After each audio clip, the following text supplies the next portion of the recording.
Total radiation pyrometer.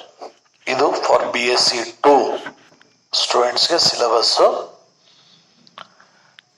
The device which is used to measure the total energy of the radiation of all wavelengths is called total radiation pyrometer. ಯಾವೊಂದು device ಆ radiation ಅಲ್ಲಿ ಇರ್ತಕ್ಕಂಥ all the wavelengths of ಎನರ್ಜಿಯನ್ನ measure ಮಾಡ್ತಕ್ಕಂಥ ಈ ಒಂದು ಡಿವೈಸ್ಗೆ total radiation pyrometer ಅಂತ ಕರಿತೀವಿ. ಅಥವಾ the device which is use to measure the high temperature in the order of 1000 to 10,000 temperature is also called pyrometer. ಈ ಒಂದು ಹಾಟ್ ಬಾಡಿನಲ್ಲಿ ಇರ್ತಕ್ಕಂಥ ಫರ್ನೆಸ್ ಅಲ್ಲಿರೋ ಹೈಯೆಸ್ಟ್ ಟೆಂಪರೇಚರ್, ಹೈ ಟೆಂಪರೇಚರ್ ಅನ್ನ ಮೆಜರ್ ಮಾಡ್ತಕ್ಕಂಥ ಈ ಒಂದು ಡಿವೈಸ್ಗೂ ಸಹಿತ ಪೈರೋಮೀಟರ್ ಅಂತ ಕರಿತೀವಿ. So this pyrometer was constructed by the Ferri, so it is called Ferri's total radiation pyrometer. ಹಾಗಾಗಿ ಇದಕ್ಕೆ Ferri's total radiation pyrometer ಅಂತಲೂ ಸಹಿತ ಕರಿತೀವಿ. This pyrometer works on the principle of Stephen's law. ಹಾಗಾದ್ರೆ ಸ್ಟೀಫನ್ಸ್ ಲಾ ಗೊತ್ತಿದೆ ನಮಗೆ. ಏನು? Amount of radiation emitted per second per unit area of the perfectly blocked body is directly proportional to 4th power of its absolute temperature. ಇಲ್ಲಿ perfectly blocked body ಅಂದ್ರೆ ಯಾವುದು? The body which emits all the incident radiation is called perfectly blocked body. Or the body which observes completely all the incident radiation is called perfectly blocked body. ಯಾವೊಂದು body incident ಆಗಿರ್ತಕ್ಕಂಥ ಎಲ್ಲಾ radiation ಅನ್ನ complete ಆಗಿ observe ಮಾಡ್ಕೊಳ್ಳುತ್ತೋ, ಅಥವಾ ಯಾವ body ತಾನು observe ಮಾಡ್ಕೊಂಡಿರ್ತಕ್ಕಂಥ ಎಲ್ಲಾ radiation ಅನ್ನು ಕಂಪ್ಲೀಟ್ ಆಗಿ ಎಮಿಟ್ ಮಾಡುತ್ತೋ ಅದಕ್ಕೆ ಪರ್ಫೆಕ್ಟ್ಲಿ ಬ್ಲಾಕ್ ಬಾಡಿ ಅಂತ ಕರಿತೀವಿ. ಇಲ್ಲಿ ಟಂಗ್ಸ್ಟನ್ ಬಲ್ಬ್ ಅಲ್ಲಿರೋ ಫಿಲಮೆಂಟ್ ಐತಲ್ಲ, ಆ ಒಂದು filament acts as a black body. ಹಾಗಾದ್ರೆ ಆ ಒಂದು ಬ್ಲಾಕ್ ಬಾಡಿನ ಯೂನಿಟ್ ಏರಿಯಾದ 1 ಸೆಕೆಂಡ್ ಇಂದ ಎಮಿಟ್ ಆಗ್ತಕ್ಕಂಥ ಅಮೌಂಟ್ ಆಫ್ ರೇಡಿಯೇಷನ್ ಮತ್ತು ಅದೇ ಬ್ಲಾಕ್ ಬಾಡಿನಲ್ಲಿ ಇರ್ತಕ್ಕಂಥ 4th power of the absolute temperature ಎರಡು ಡೈರೆಕ್ಟ್ಲಿ ಪ್ರಪೋರ್ಷನಲ್ ಆಗಿ ಚೇಂಜ್ ಆಗ್ತವೆ. ಇಲ್ಲಿ T⁴ ಇದೆ. ಹಾಗಾಗಿ ಸ್ವಲ್ಪ ಟೆಂಪರೇಚರ್ ಚೇಂಜ್ ಆದ್ರೂ ಸಹಿತ very very large amount of radiation emitted per second can varies. ಹಾಗಾಗಿ R is equal to sigma into T⁴. Sigma is the Stephen's constant. Its value is 5.67 into 10⁻⁻8 watt meter square per Kelvin raised to 4. ಅಲ್ಲಿ perfectly block ಮಾಡಿದ್ರೆ R equal to sigma into T⁴. If it is not a perfectly block, ಆಗ R is equal to E into sigma into T⁴. E is the emissivity or emissive power.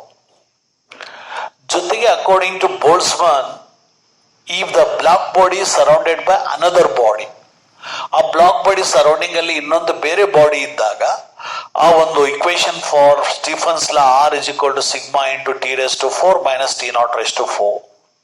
T is the temperature of the perfectly blocked body, T⁴ is the temperature of the surrounding body.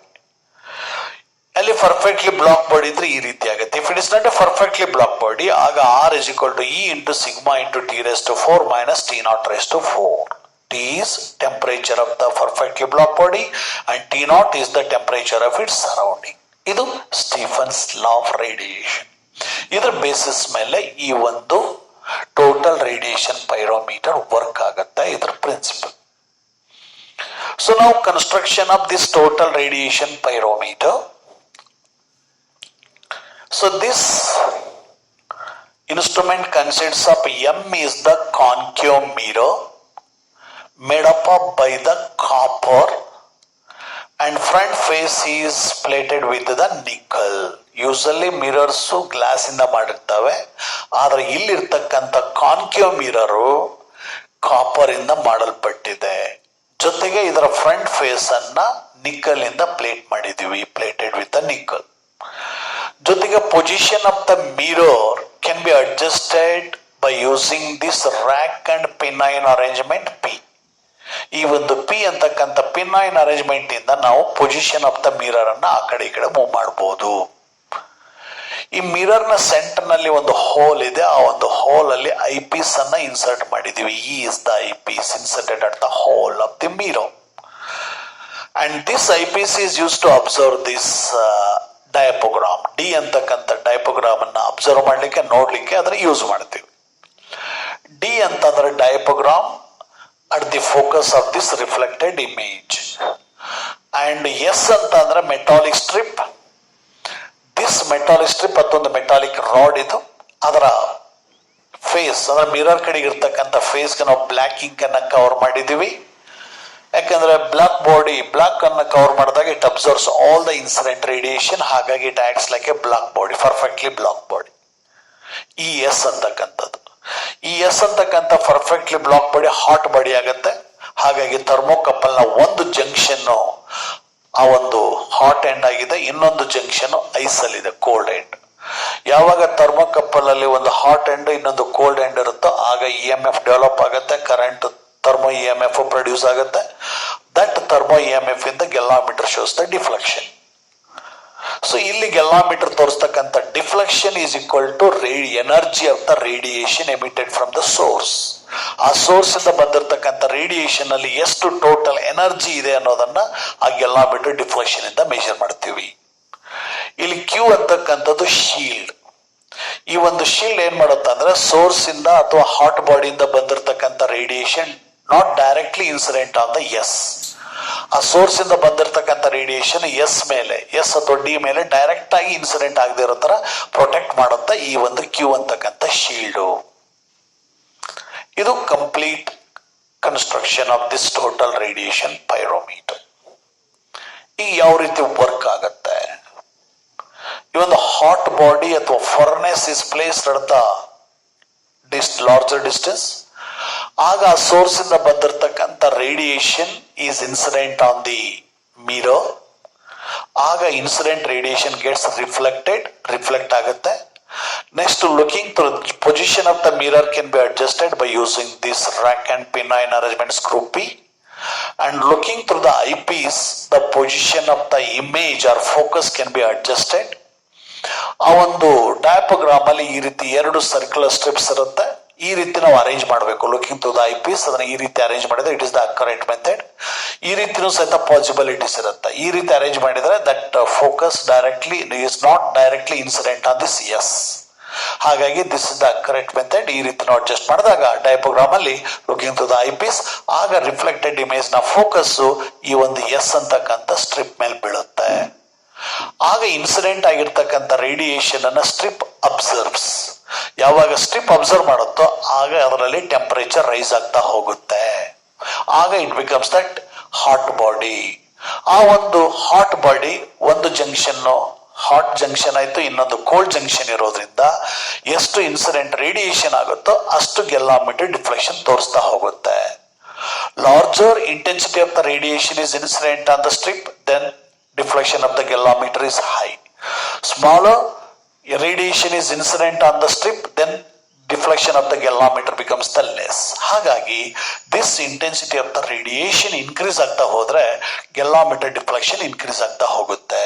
ಅಂದ್ರೆ deflection of the galvanometer is only depends on intensity of the image incident on the strip. But this galvanometer deflection does not depends upon distance of the source. Distance of the source ಮೇಲೆ depend ಆಗಿಲ್ಲ. ಆದ್ರೆ according to that inverse square law I is proportional to 1/d². If distance is doubled ಆಗ ಆ ಒಂದು image ಸಹಿತ 1/4 value change ಆಗುತ್ತೆ. ಆಗ ಏರಿಯಾನು ಸಹಿತ area of the image is also varies 1/4. ಹಾಗಾಗಿ ಇಟ್ ಡಿಪೆಂಡ್ ಅಂದ್ರೆ galvanometer deflection does not depends upon distance of the source or distance of the furnace, but it depends upon intensity of the image incident on the strip. ಅಂದ್ರೆ ಆ source ಅಲ್ಲಿ temperature ಜಾಸ್ತಿ ಇದ್ರೆ intensity of this incident radiation is also high. ಆಗ ಗೆಲ್ವಾಮೀಟರ್ deflection is also high. ಇದು working. ಇಲ್ಲಿ some calibration ಇದೆ. ಏನು? deflection of the galvanometer, theta is not varies directly t to the power 4 minus t naught raised to 4. T ಅಂದ್ರೆ temperature of the hot body or hot source or furnace, and T naught is the temperature of the receiving strip. ಇದು T naught, ಈ ಒಂದು strip ಅಲ್ಲಿರೋ temperature T naught. ಆದ್ರೆ ಇಲ್ಲಿ temperature T is much greater than T naught ಇರುತ್ತೆ. ಹಾಗಾಗಿ theta is not directly proportional to T raised to 4 minus T naught raised to 4. ಅದಕ್ಕೋಸ್ಕರ ಏನ್ ಮಾಡ್ತೀವಿ ಅಂದ್ರೆ ಲಾಗ್ ಅನ್ನು ಅಪ್ಲೈ ಮಾಡ್ತೀವಿ. Deflection of the galvanometer log apply ಮಾಡಿದಾಗ ಲಾಗ್ ಥೀಟಾ ಆಗುತ್ತೆ. ಆ ಒಂದು temperature absolute temperature of the hot ಬಾಡಿಗೆ ಲಾಗ್ ಅನ್ನು ಅಪ್ಲೈ ಮಾಡಿದ್ರೆ ಲಾಗ್ ಟಿ ಆಗುತ್ತೆ. ಆಗ ವೈ ಆಕ್ಸಿಸ್ ಮೇಲೆ ಲಾಗ್ ಥೀಟಾ, ಒಂದು ಗ್ರಾಫ್ ನ ಎಕ್ಸ್ ಆಕ್ಸಿಸ್ ಮೇಲೆ log absolute temperature of the hot body ತಗೊಂಡು ಗ್ರಾಫ್ ಅನ್ನು ಹಾಕಿದ್ರೆ ಈ ರೀತಿ ಲೀನಿಯರ್ ಕರ್ವ್ ಬರುತ್ತೆ. ಅದರಿಂದ ಸ್ಲೋಪ್ ತೆಗಿತೀವಿ. Slope K is equal to Y by X, Y is the B C and X is the A B. ಹಾಗಾಗಿ log theta divide by log T, then log theta is equal to K into log T. ಈಗ ನಮಗೆ temperature of the hot body ಸಿಕ್ತು. ಆ temperature of the hot ಬಾಡಿಯಿಂದ ನಮಗೆ slope ಸಿಕ್ಕಿದೆ. ಅದರಿಂದ multiply ಮಾಡಿದಾಗ ಲಾಗ್ ಥೀಟಾ ಸಿಗುತ್ತೆ. Theta is the deflection of galvanometer. This deflection of the galvanometer ನಮಗೆ ಏನ್ ಕೊಡುತ್ತೆ ಅಂದ್ರೆ total energy of the radiation of all the wavelengths emitted from the source are emitted from the hot body. ಈ ರೀತಿ ನಾವು ಈ ಒಂದು temperature, high temperature ಅನ್ನ ಮೆಜರ್ ಮಾಡ್ತೀವಿ ಮತ್ತು ಆ ಒಂದು ಹಾಟ್ ಬಾಡಿಯಿಂದ ಅಥವಾ ಸೋರ್ಸ್ ಇಂದ ಎಮಿಟ್ ಆಗಿರ್ತಕ್ಕಂಥ ಟೋಟಲ್ ರೇಡಿಯೇಷನ್ ಎಷ್ಟಿದೆ ಅನ್ನೋದನ್ನ ಮೆಜರ್ ಮಾಡ್ತೀವಿ using this total radiation pyrometer. ಇದು construction, working, and also the calibration of this total radiation pyrometer. This is important. Okay? ಈ ರೀತಿ ನಾವು ವರ್ಕಿಂಗ್ ಅನ್ನ ಹೇಳ್ತೀವಿ.